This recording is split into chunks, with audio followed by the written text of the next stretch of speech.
Ngayong araw naman ay samahan niyo akong magluto ng simple ngunit masarap na ginisang munggo. Una, hugasan muna natin ang ating munggo.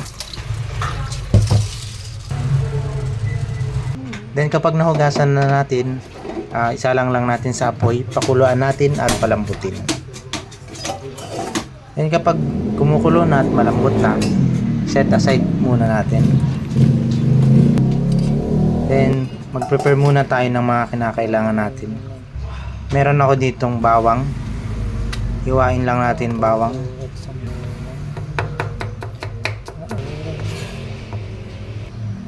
Then sibuyas, chop lang din natin. Then kapag na-chop na natin, meron din ako ditong dahon ng ampalaya. Himayin lang natin.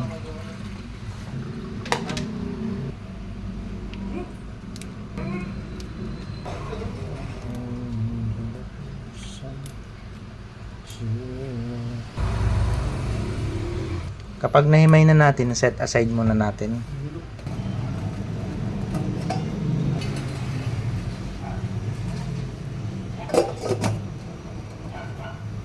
Sa separate pan, naglagay lang ako ng konting mantika.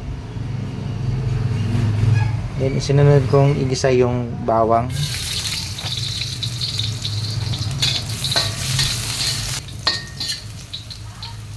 Kapag mapula na yung bawang, sinunod ko na yung sibuyas.